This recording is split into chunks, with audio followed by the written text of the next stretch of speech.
korupsi misalnya 20 miliar, terus dihukum 3 tahun, 4 tahun.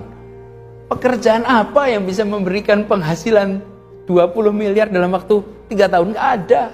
Karena itu korup nggak apa-apa. Menurut saya buat itu menjadi berubah, irasional. Kalau di Cina dengan cara dipotong lehernya, dicabut nyawanya. Di undang-undang kita tidak memungkinkan itu. Tapi kita sangat mungkin miskinkan koruptor. Itu sangat mungkin. Dan menurut saya harus ada keberanian. Jadi kalau belum ada undang-undangnya, siapkan perpunya. Karena republik ini sudah dalam posisi amat genting menghadapi koruptor. Kalau hukuman kita adalah hukuman yang memenuhi persyaratan prosedural, mengerikan betul. Dan hari ini dengan angka APBN kita yang fantastis, peluang untuk keserakahan bermain luar biasa. Jangan membayangkan korupsi itu sebagai masalah yang jauh-jauh tuh. Tidak, persoalan korupsi itu dihadapi dan efeknya konkret di kita-kita yang warga negara biasa. Kan seringkali petani merasa, itu korupsi itu yang berita-berita di TV-TV itu. Buat saya sih nggak ada urusannya. Tidak. Kenapa harga produk pertanian Anda jadi mahal sekali di kota sana? Karena jalannya rusak. Karena itu kalau bawa telur ke pasar-pasar bisa 30% rusak di jalan. Bawa jeruk rusak, bawa mangga rusak. Kenapa jalannya rusak? Karena dibangun dengan standar yang di bawah seharusnya. Kenapa itu bisa terjadi? Ada praktek korupsi. Kemudian perawatan jalan yang nggak berjalan betul karena ada korupsi. Simple sekali. Jadi jangan membayangkan praktek korupsi ini sebagai praktek-praktek yang ada di televisi. Korupsi itu konsekuensinya kita rasakan langsung sehari-hari. Karena itu harus pangkas total. Pangkas total. Harus pangkas total. 3. Ada korup karena kebutuhan. Bayangkan, dia harus menjadi pegawai dengan anak 2, satu keluarga berempat, gajinya hanya cukup untuk hidup selama 15 hari.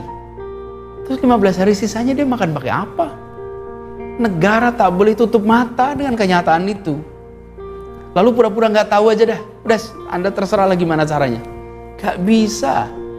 Harus ada restrukturisasi atas gaji agar sesuai dengan kebutuhan.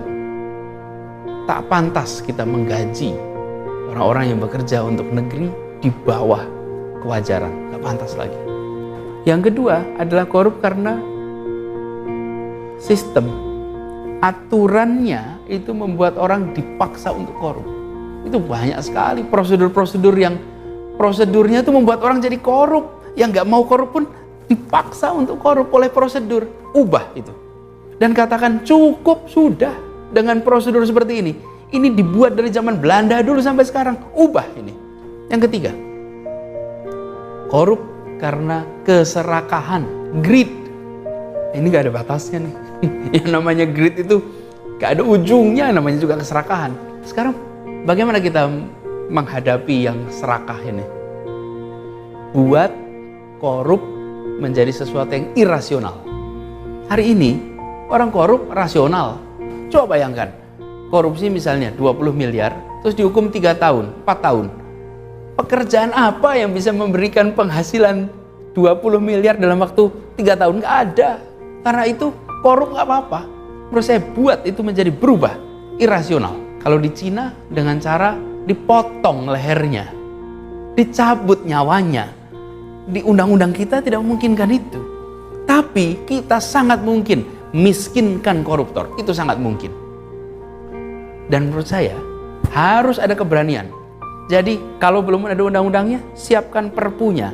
Karena republik ini sudah dalam posisi amat genting menghadapi koruptor. Kalau hukuman kita adalah hukuman yang memenuhi persyaratan prosedural, mengerikan betul.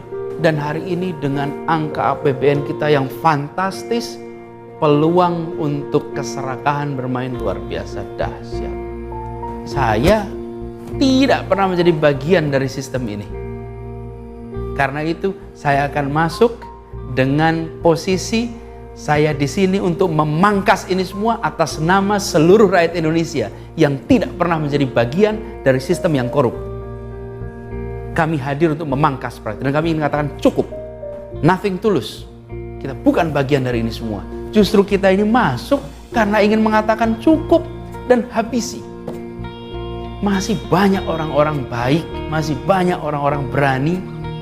Nyatanya ketua MK diangkut oleh pemberani-pemberani juga. Nyatanya anggota-anggota DPR diangkut oleh orang-orang pemberani juga. Masih banyak pemberani itu. Hanya hari ini kita membutuhkan orang-orang yang nyalinya lengkap, tak punya beban, berada di posisi yang bisa mengambil keputusan besar dan bisa menggerakkan suasana bangsa. Di situ sebabnya saya pilih untuk ambil tanggung jawab. Dan saya akan perangi ini total. Jika ini memiliki konsekuensi yang amat besar, tak apa-apa, saya akan hadapi. Minimal anak-anak dan cucu saya bisa bilang, bapaknya ikut dalam rombongan yang memangkas praktek korupsi.